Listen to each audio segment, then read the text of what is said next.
ଯେତେବେଳେ କିଛି ମିଠା ଖାଇବାକୁ ଇଚ୍ଛା ହୁଏ ମୋର ଗାଜର ହାଲୁଆ କଥା ମନେ ପଡ଼େ। ଗରମ ଗରମ ଗାଜର ହାଲୁଆ ଯେମିତି ପାଟିରେ ପକାଇଲେ ମିଳେଇ ଯାଉଥିବ। ଆସନ୍ତୁ ଆଜି ଆପଣମାନଙ୍କ ସହ ରେସିପିଟା ସେୟାର କରିବି। ଜୟ ଜଗନ୍ନାଥ। ସୋନି ଯୋଡ଼ିଆ ରେସିପିକୁ ଆପଣ ସମସ୍ତଙ୍କୁ ବହୁତ ବହୁତ ସ୍ୱାଗତ।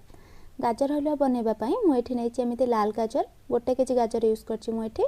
ଆପଣମାନେ ଏମିତି ଦେଖିକି ଲାଲ ଗାଜର ନେବେ, କାହିଁକିନା ଗୋଟେ ଅରେଞ୍ଜ କଲର ଗାଜର ଆସେ ଯାହାର ଟେଷ୍ଟଟା ଏତେ ଭଲ ଆସେନି ଆଉ କଲର୍ भी ଆସେନି।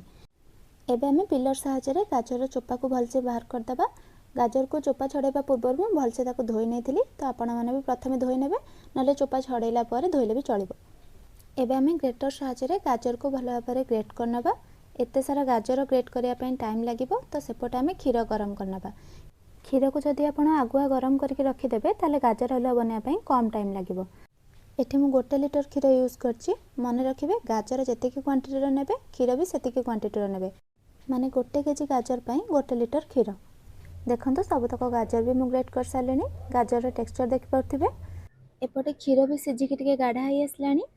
ଏବେ ଏଇ ଷ୍ଟେଜ୍ରେ ଆପଣମାନେ ଚାହିଁଲେ 50 ଗ୍ରାମର ମିଲ୍କ ପାଉଡ଼ର କ୍ଷୀରରେ ମିଶାଇ ପାରିବେ, ତାର ଟେଷ୍ଟ ବି ଆଉ ଟିକେ ବଢ଼ିଆ ଆସିବ। କିନ୍ତୁ ମୁଁ ଏଠି ମିଲ୍କ ପାଉଡ଼ର ପକାଉନି, କାହିଁକିନା ମୁଁ ଏଠି ପୁରା ଖାଣ୍ଟି କ୍ଷୀର ୟୁଜ୍ କରିଛି। ପାଣି ଟୋଟାଲି ବି ମିଶିନି ଏଥିରେ, ତ ଏଥିରେ ମିଲ୍କ ପାଉଡ଼ର ଦରକାର ପଡ଼ିବନି।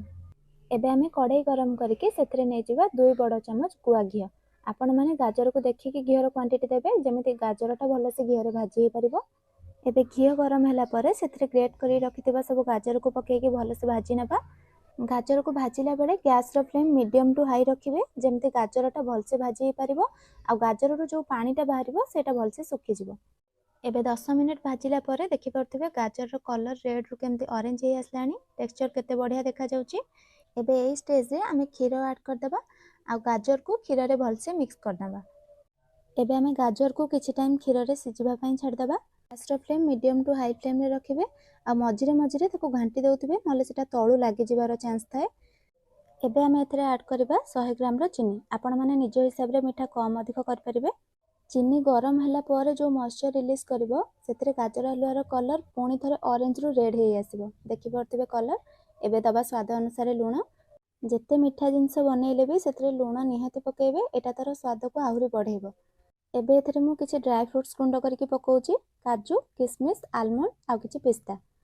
ଯଦି ଆପଣଙ୍କ ପାଖରେ ଏତେ ସବୁ ଡ୍ରାଏ ଫ୍ରୁଟ୍ସ ଆଭେଲେବୁଲ୍ ନାହିଁ, ଖାଲି କାଜୁ କିସମିସ୍ରେ ବି କରିପାରିବେ, ସେମିତିରେ ବି ବହୁତ ଟେଷ୍ଟି ଲାଗିବ।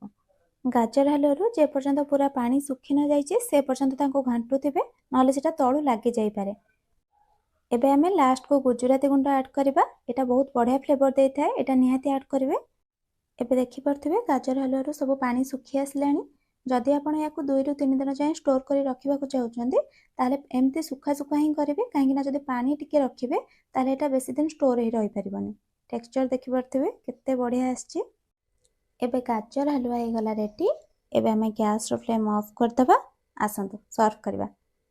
ୟାକୁ ଆପଣ ଏମିତି ଖାଲିରେ ଖାଇପାରିବେ, ନହେଲେ ରୁଟି, ପରଟା କିମ୍ବା ପୁରୀ ସହ ବି ଖାଇପାରିବେ, ବହୁତ ଟେଷ୍ଟି ଲାଗିବ।